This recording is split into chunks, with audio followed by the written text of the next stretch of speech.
como que foi esse surgimento dessa ideia de Papa, de alguém que é infalível? De onde que foi tirado isso daí? Uhum, uhum.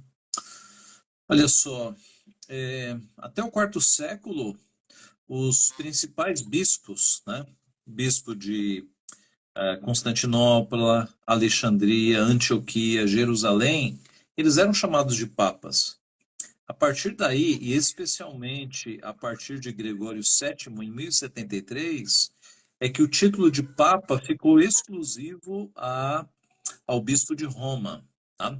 Então, na verdade, como Roma tornou-se capital do império e tornou-se a cidade mais proeminente, só a partir do 11º século é que você teve o título de papa com exclusividade ao bispo de Roma. Tá? Antigamente não era assim. Para nós reformados, para nós protestantes, reformados especialmente, né? O Papa é o anticristo. Nós cremos que o anticristo ele vai vir na figura de um Papa. Eu não diria que é o atual Papa, que é um Papa muito fraco, né? Mas nós entendemos que quando aparecer o anticristo, ele virá na figura do Papa, porque o Papa é aquele que tem sobre si muito poder religioso e poder civil também. Ultimamente não, né? Mas houve épocas em que o poder do Papa civil era muito forte e isso pode voltar. Ah, mas é isso então. O Papa é um usurpador, é o anticristo e é o líder do romanismo. Sim. E esse surgimento aí foi, né, também algo derivado ali de quando Cristo, né, disse que Pedro ali ele seria a pedra, né, pela ideia deles, né, dando para entender Isso é o que que eles Pedro falam, seria. né? Nós não cremos nisso. Veja, se você estudar a história, você percebe que Pedro não foi papa, não foi papa, e há muitos argumentos quanto a isso, tá? Se os irmãos quiserem um estudo inteiro sobre isso, acesse no YouTube Igreja Presbiteriana de Vila Guarani. Nós fizemos 55 estudos sobre a Igreja Católica Sim, Apostólica Romana, um ano inteiro.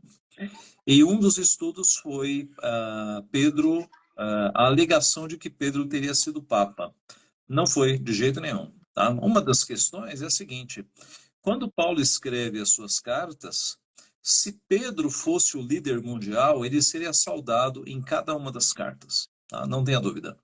E Pedro não é saudado nas cartas, né? Talvez em uma ou outra, mas os apóstolos nunca consideraram Pedro como um líder mundial, como a Igreja Católica quer dizer. Você tem cartas do primeiro século, já do período depois da Bíblia, que são endereçadas a Roma e não citam Pedro. Então, a evidência de que Pedro tenha sido papa, ela é inexistente, ok? Eles se apegam muito no texto em que Jesus fala: Tu és Pedro, e sobre esta pedra edificaria a minha igreja. Ali, meus irmãos, é Pedro como o líder do colégio apostólico. Por quê? Porque Paulo vai dizer que a igreja está fundamentada, a igreja tem como fundamento Cristo e os apóstolos. Cristo é a pedra fundamental, mas o fundamento são os apóstolos e não apenas Pedro.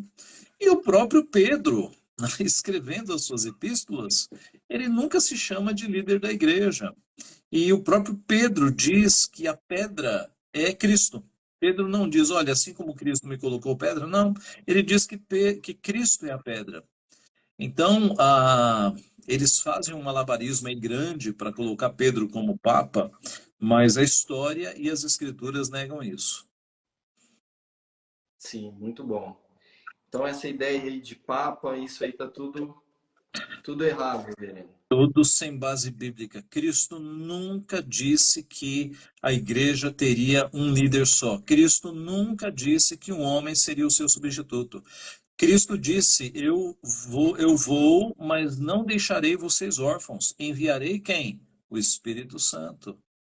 E ele constituiu, então, presbíteros e diáconos para serem os líderes das igrejas.